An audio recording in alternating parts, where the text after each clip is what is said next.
Halo Sobat Neogenesin, perkenalkan nama saya Aulia Hafiza Nugroho dengan NIM G1 S122011 dari Universitas Jambi Fakultas Kedokteran dan Ilmu Kesehatan, jurusan Farmasi, Prodi Farmasi. Pada kesempatan kali ini, saya berkesempatan untuk mewawancarai beberapa narasumber mengenai pelecehan seksual yang ada di universitas. Mari kita sama-sama saksikan videonya ya. Hai, jadi sekarang aku lagi sama siapa? Perkenalkan, nama saya Nesa Rahmati Jamin dari Prodi Farmasi dengan NIM G1E1220017. Oke, hai Nesa. Perkenalkan, nama saya Dini Setiawan dengan NIM G1E12249 dari Prodi Farmasi. Oh, hai Dini. Halo, kenalin aku Salsabila Mania dari Prodi Farmasi angkatan 2022 dengan NIM G1E1220009. Hai Bila. Jadi aku punya beberapa pertanyaan terkait dengan pelecehan seksual terlebih di lingkungan kampus.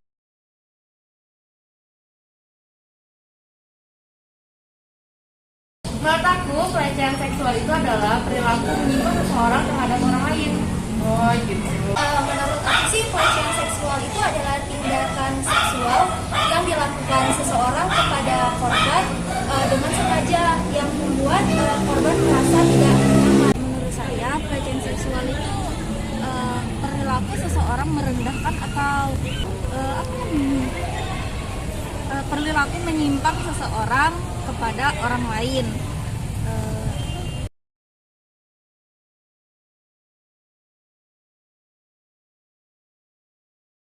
Kalau secara nyata itu aku belum pernah sih, sebab aku biasanya lihatnya di berita-berita gitu. Semoga sampai nanti kita selesai dan sampai kapanpun Uja nggak pernah ada kasus pelecehan seksual ya. Kalau untuk pelecehan seksual yang dalam kategori berat, saya belum pernah melihat. Tapi kalau sekedar seperti catcalling yang sebenarnya mengganggu, sangat mengganggu bagi saya kaum perempuan, itu sering sekali terjadi. Wah, itu seharusnya diminimalisir ya. Iya betul. Kalau perilaku seksual yang kecil itu pernah melihat, tetapi bukan di lingkungan kampus. Oh iya. Seperti catcalling atau suatu bercandaan yang terlalu berlebihan malah mengarah ke seksual. Itu di luar kampus ya. Iya. Semoga nanti di Uja sampai kapanpun nggak pernah ada kasus kayak gitu ya. Iya. Iya.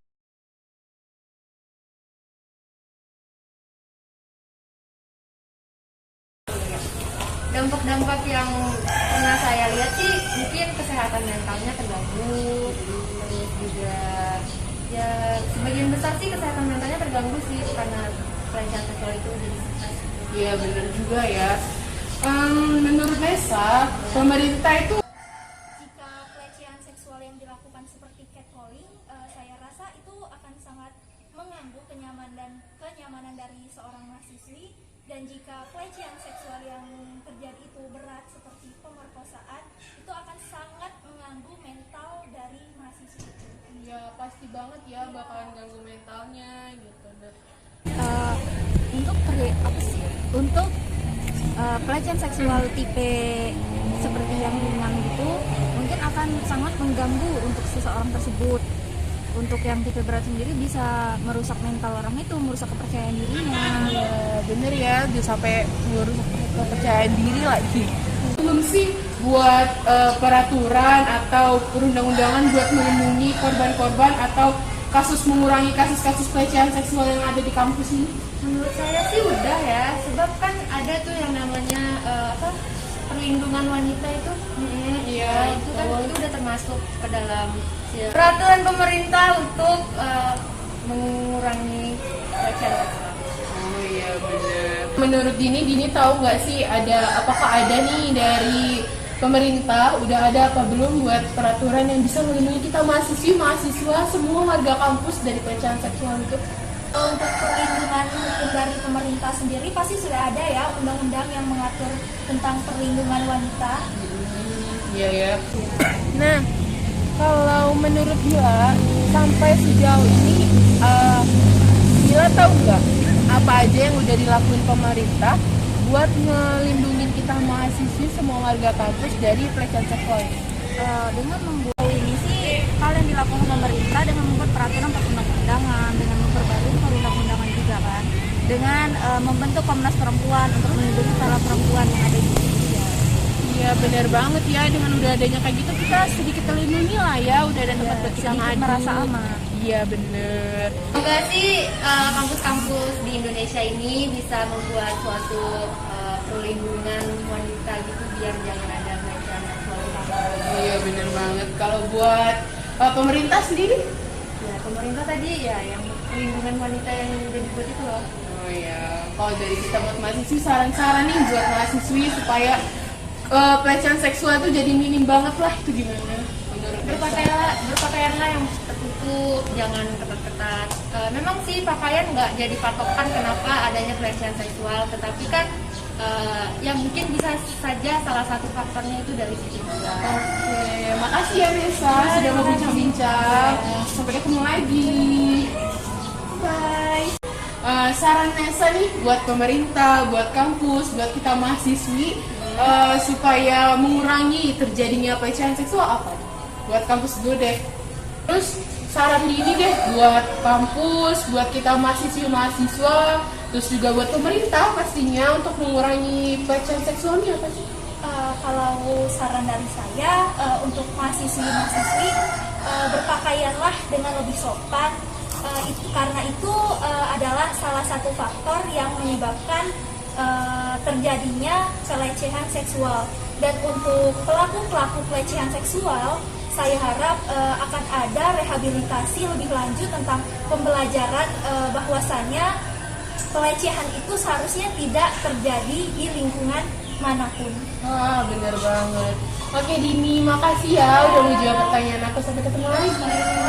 Dadah. Nah, saran apa sih buat Bila, buat saran dari Bila buat kampus, buat kita mahasiswi semua warga kampus, terus buat pemerintah juga buat mengurangi kasus pelecehan seksual ini sendiri di kampus tuh apa sih sarannya gitu? Menurut aku ya, untuk saran untuk pihak kampus atau pemerintah dengan lebih memperhatikan bagaimana pola tingkah laku seseorang tersebut, dan juga untuk para perempuan lebih menjaga cara berpakaian dengan lebih sopan dan menjaga tingkah laku juga, kan kita tidak tahu bagaimana pemikiran seseorang. Dari hasil observasi wawancara dapat disimpulkan bahwa beberapa mahasiswa sudah mengetahui apa itu pelecehan seksual, apa saja hal-hal yang termasuk ke dalam pelecehan seksual, dampak-dampak yang dirasakan oleh korban, perlindungan yang sudah diberikan oleh pemerintah untuk mengurangi kasus pelecehan seksual, serta mereka juga memberikan saran untuk pemerintah, universitas, dan para warga kampus untuk mengurangi kasus pelecehan seksual yang ada di universitas. Selanjutnya, saya akan menegaskan kembali tentang beberapa hal tersebut. Pelecehan seksual adalah sebuah tindakan secara verbal maupun nonverbal, perilaku merendahkan, menghina yang dilakukan seseorang kepada orang lain yang dapat merugikan salah satu pihak. Pelecehan seksual juga perilaku atau perhatian yang bersifat seksual yang tidak diinginkan dan tidak dihendaki dan berakibat mengganggu diri penerima pelecehan. Dampak dari pelecehan seksual ini secara emosional berupa perasaan bersalah, menyalahkan diri sendiri, perasaan malu, penyangkalan, dan dampak secara psikologis berupa post-traumatic stress disorder atau PTSD, depresi, kecemasan, penurunan self-esteem, simptom obsesif kompulsif, dan lain-lain. Saat ini, Menteri Pendidikan, Kebudayaan, dan Riset dan Teknologi, Bapak Nadiem Anwar Makarim BA MBA.